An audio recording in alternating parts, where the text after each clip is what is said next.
To the Minister of Workplace Relations and Safety, does she agree with Thomas Coughlan of the New Zealand Herald, who said about her changes to pay equity legislation that, quote, "it is deeply wrong that Parliament can take away that work in a matter of hours," unquote? If not, why not? Mr Speaker. The Honourable Brooke van Velden. Mr Speaker, may I start by making something very clear? This government is committed to maintaining a pay equity regime. That's right. And none of the changes this government is making undoes the hard work of Christine Bartlett, whose work Thomas Coughlan was referring to. This government denounces sex-based discrimination Hang on. in the workplace. I need, if there's going to be concern about the answer to a question, I need to be able to hear it. There's too much noise for me to be able to hear that. Please carry on.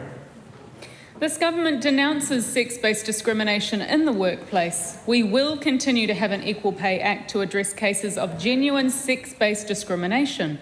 We are continuing to allow anyone to raise a pay equity claim.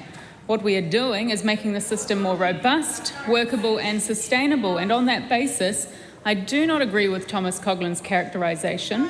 However, I do agree with a different journalist characterisation, which was Mike Hosking from this morning. And his article said, "Reform for the Pay Equity Act is good." Now, hang on, just stop. Just wait till the excitement settles down. No, just wait. I said just wait. He said, "Christine Bartlett was to many a hero. She was a very likeable woman. She was a caregiver who argued her work was undervalued and she deserved more. The Labour Party, who love feels, are not exactly unfamiliar with the unions and leapt all over it, and the Equal Pay Act was born. The downside was how to compare the so-called underpaid work like in nursing homes, etc. They decided at the time comparing mechanics to rest home workers made sense, even though it didn't and doesn't. And that's why Brooke van Velden has announced pay equity is going to be, quite rightly, tipped up and sorted out." Supplementary.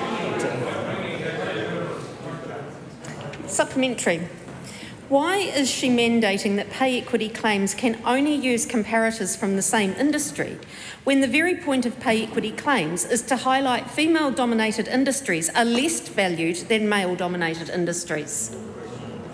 Mr Speaker, the reason why we are introducing the hierarchy of comparators is so that we have greater confidence in the pay equity system, rightly identifying issues of genuine sex-based undervaluation. We start at home, making a comparison with people who work within the same company or employer. If there is no comparison with people who have a different but similar work environment, different employer, if there is no comparator there within the same sector, but not across industry, this means that we can have greater confidence that we are picking up genuine sex-based undervaluation and not other labour market forces and things like inflation. Did she compare social workers to air traffic controllers because she fundamentally believes that work done mostly by women is inherently less valued than work done by mostly men? No, I did, because they do it themselves.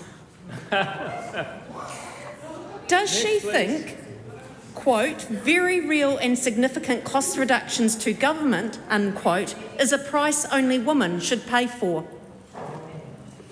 No, I believe women should be paid for their work. Every woman in this cabinet believes women should be paid for their work. What we don't agree with are muddied laws. We have laws that Labor pushed through that have made pay equity confused with things like collective agreements, confusion with inflation, confusion with other labour market forces, things like technological change, demographic change, a whole range of labour market forces. If you genuinely believe in gender-based and sex-based discrimination being stamped out, then you would support this bill, because that's exactly what it does.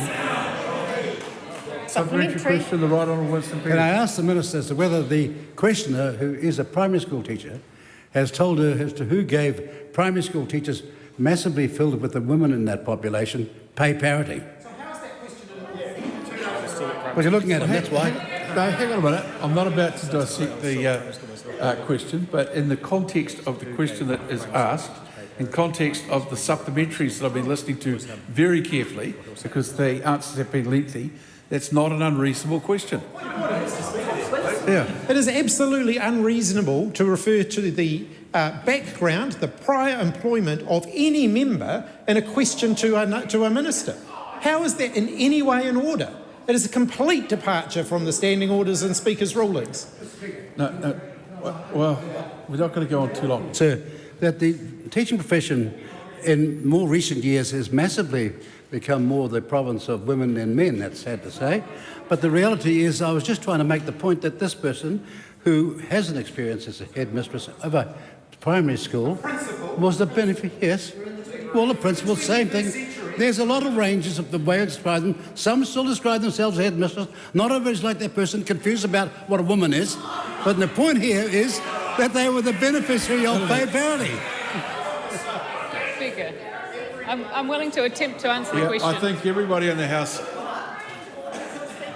Just a minute. I think everybody in the House already knows the answer, so we won't be hearing it. Point of order? So how does that minister have responsibility for pay parity in giving it to teachers? I've just said I think we know the answer. The question's not going to be answered, as if it were being asked. Do you have another supplementary? Yes, Mr Speaker. Does the minister believe that the gender pay gap as it currently stands simply isn't wide enough? Mr Speaker, I believe the gender pay gap and pay equity are separate concepts. Gender pay gap has far more individualistic elements to do with career choices, time away from work, part-time work. Pay equity is about systemic sex-based undervaluation, not on an individual scale, but on a workforce-wide scale. Supplementary. Is her message to Kiwi women whose work is undervalued that they should just suck it up and work harder to grow the economy?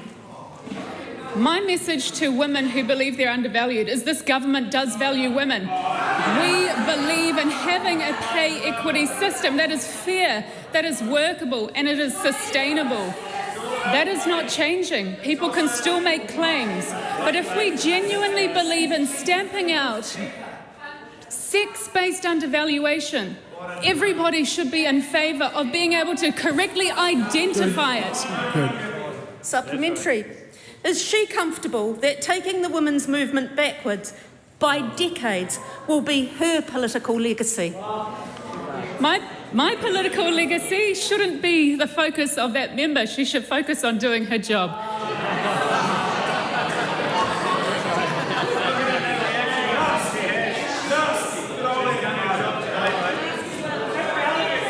Are we all right? Well, if some people need to let a bit of steam out, leave the House and just let it go out in the fresh air somewhere.